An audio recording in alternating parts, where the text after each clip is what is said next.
drugs are everywhere. We have a policy here. We don't allow drug use. And if your child is found with them, they're expelled.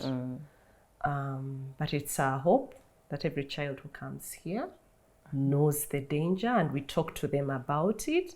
But ultimately, the decision is theirs. And if you're caught, you're out.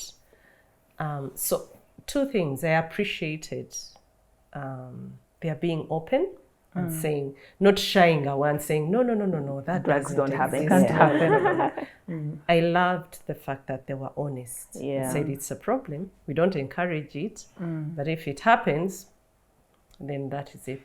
And then the fact that they said they also have counselors in the school, they repeatedly talk to them about it. I thought that was another. And then throwing it back to us as parents, that it's our responsibility to make sure that our children know the dangers to do these things. So as a parent, you have a role to play. You're not just going to abandon your child in the school. Yeah. And then the other. So remember I told you I'm coming to spend the week with my child. Barbara spent her 2 weeks. So at the end of it all, they tell us, now parents, we have a cocktail for you. You can interact with your kids. But then after this, we don't expect you back in the school until after 3 months. That broke my heart. Remember, I've only seen his dorm for like 10 minutes, and then I'm not allowed to be back. To make matters worse, we are told, don't call. The IB is a very hard course. Allow your children to settle in. They only have 2 years. They don't need distractions from your parents projecting your fears, asking them, is everything okay and everything? They say, we have your contacts. If there's trouble, we'll get in touch. So no news is good news. So you've brought your child, please go. Safe journey back home. If you're staying here, please enjoy India. And that was it. And they told us to minimize our contact with our children and not distract them. And so it got me thinking, if I didn't prepare my child well, I'm in trouble. They are telling me not to distract him. He's come to study. So for me, that was a tough call on parenting. That before I let go of my child, I need to make sure I've empowered him with the toolkit of how to navigate the world. And despite the access to social media and everything, communication is now easier. I just realized they are basically telling me to parent the way my parents parented me. When they took me to school, they only came to see me on visiting days. They were not writing to me, they were not calling me. So I need to prepare my children. So that was a good lesson that I got then. And from then I learned I need to engage my children, prepare them for the real world, and assume I'll not be there and they'll need to make decisions. So that was my experience with any school. Can happen in a church, can happen any institution where there's more than one person. The vices can happen. So what we have to do is, well, empower children, but then don't get tired of going down on our knees. So I think I pray more for my boys, because I think some of the vices are not yet known. They're out there, but I don't know them. So I just pray and say, you know what, Lord, you know it all. I commit these children into your hands and watch over them. And I believe once I've prayed and committed them to the Lord, then I have peace. Because people keep asking me, but how?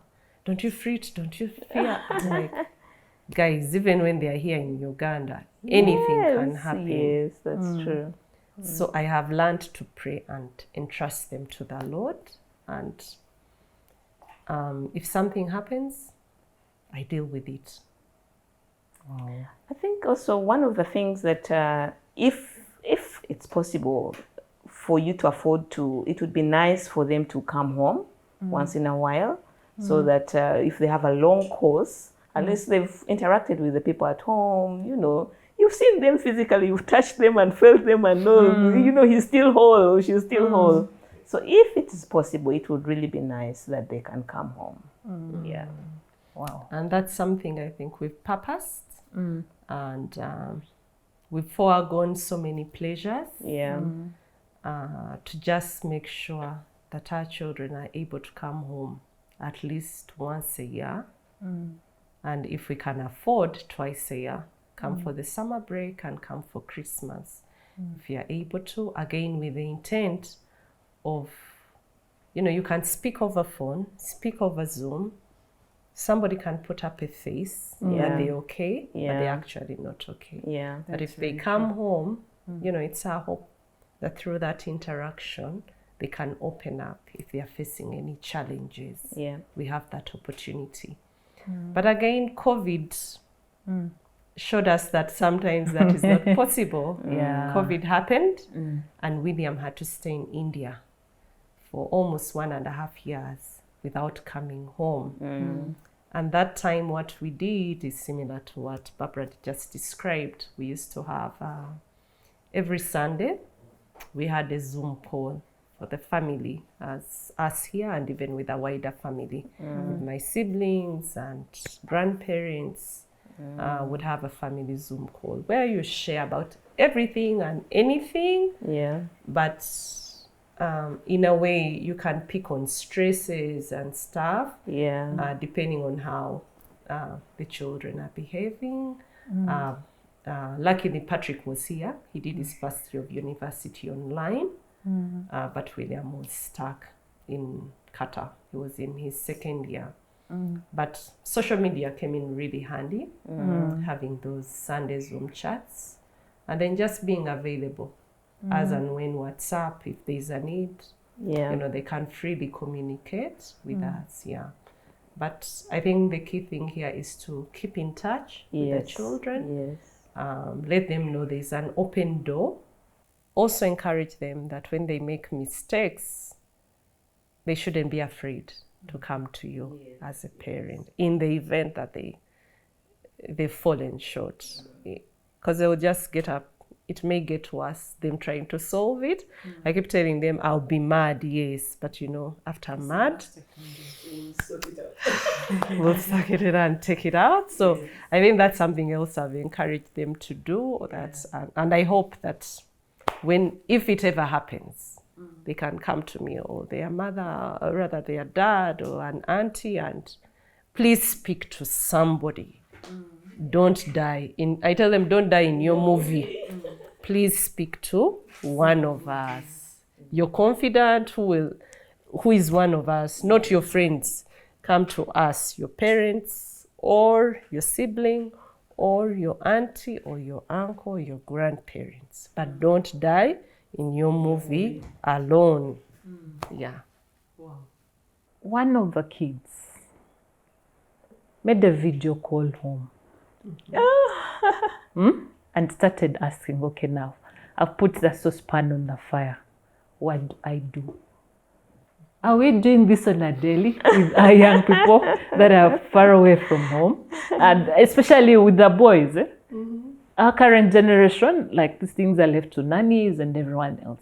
What are some of these basic skills you think a child going away should be having? Because it's really important. They're not going to eat burgers and pizzas every day. It's quite costly. So are you mothers cooking on Zoom every day? No, we're not. But we're also so glad that,